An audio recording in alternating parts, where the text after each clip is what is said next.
guys, welcome back. It's Josh with the Financial Advisor Car Guy. This week I wanted to talk to you a little bit about automotive maintenance and repairs. Last week was kind of a good example of a quick repair I had to do, on a vacation, which is never really ideal. I was able to get through it, and here we are a week later. I'm at home and everything is fine. There's no problems with that. Wiring, everything is good. It all held together really nice, and everything has been fine. I do need to take that boot off those wires and kind of like I said, I'd like to solder them and then heat shrink them and, maybe extend that harness a little bit if we need to. But more so than that, one thing we've never talked about on this channel is maintenance. And sometimes maintenance can come in the form of an oil change. Other times it's a fluid change. Other times it's, just kind of checking seals and gaskets and things like that. And, far too often, I've bought and sold a lot of cars, and far too often maintenance has been overlooked. Someone doesn't do an oil change when they need to. Someone doesn't rotate their tires. Someone doesn't check their brake pads or brake fluid, and those kind of things. And long term, those can be really detrimental to the life of a vehicle. They can really cut the life down a whole bunch. So, for me, I've been guilty of putting off maintenance too. Nobody's perfect. In fact, my Challenger's oil change light is on as we speak. I'm not in that car right now, but every time I start that car, there's a little message on the little indicator thing between my gauges and the little screen there, and it says oil change required. So that's one of those things I probably need to get done this weekend, but like a normal human, life gets in the way, and running to get an oil change is not necessarily the first thing that comes to mind when I jump in the car. Usually I'm on my way someplace, or getting to work or coming home from work or whatever it is, and I don't have time to stop for an oil change. So that's one of those things that, can I do it in my garage or in my driveway? Absolutely. Will I? I don't know. It's a time commitment. We've got a lot going on in life. And, setting aside that 20, 30, 40 minutes or an hour to change the oil, first and foremost, to supply all the oil and the filter and all the things, it's a time commitment. It really is. And so, in a car like that, it's not a high performance car. It's a stock Mopar V6. There's no frill. I could take it to Jiffy Lube just fine, and get their, $39 signature oil change. And by the time they're done with me in 15 minutes, not only did I save some time running around getting the oil and the filter and all that stuff, but I've also saved myself a bunch of time and labor just being out in my garage getting that done. So, in that car, it's something I can do if I've got a few extra minutes and I've got the material ready to go. Inversely, if we looked at something like my R8, I could do that too, but there's a lot more that goes into it. There's body pans under the car, not just your belly pan or not just your under engine pan, but there's skid plates the entire underside of that car. You really kind of need a lift to get under there to get everything off. There's a lot more into it, and the motor oil is not as easy to get and those kind of things. So that's a car that I do need to probably take to a German specialist or a dealer if I have to.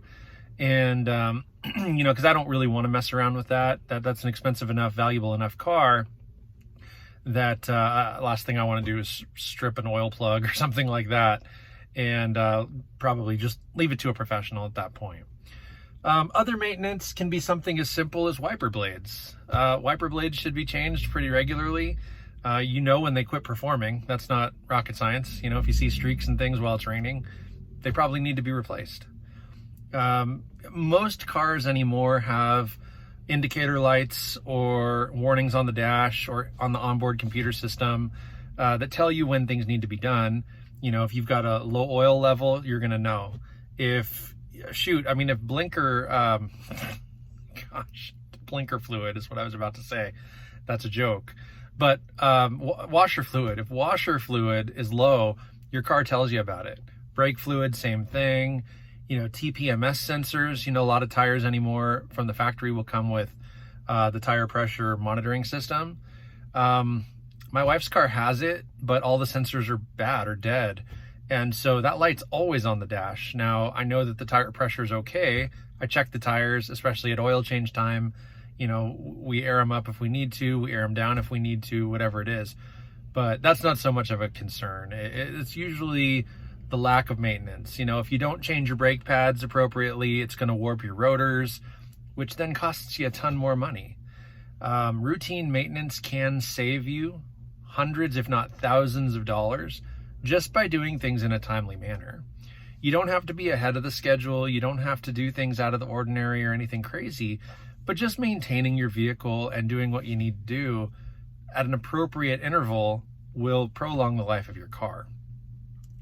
Much beyond that, there are more extensive services. You've got your transmission services. You've got your clutch can wear out if you drive a manual. You might need to replace your clutch. But in an automatic, your transmission fluid, things like that.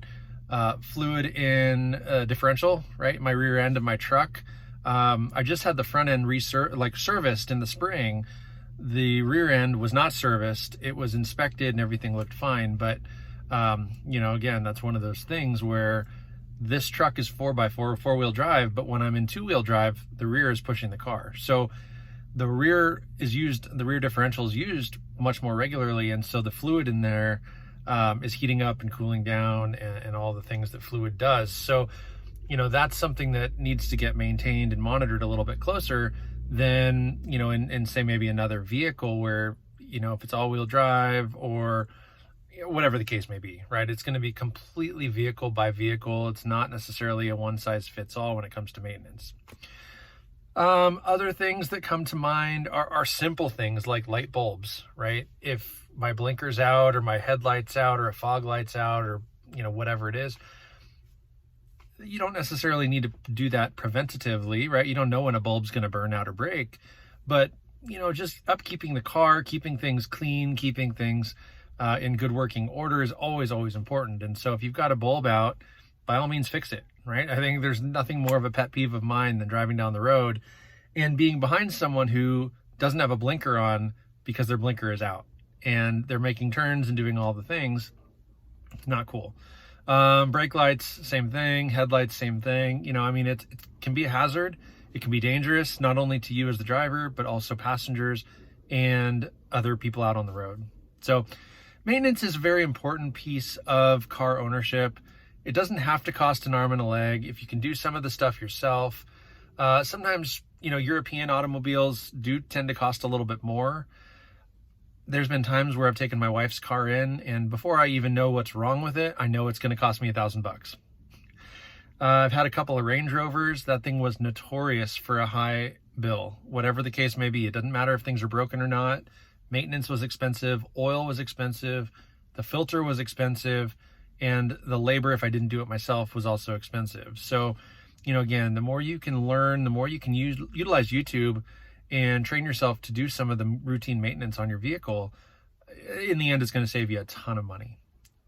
So that's all I got for you today. It was really just a quick conversation about how to save yourself a little bit of cash and go from there. But as always, please like and subscribe. Comment down below if you have any questions or thoughts, or if you do something a little bit differently. Let me know. I'd love to have a conversation about that.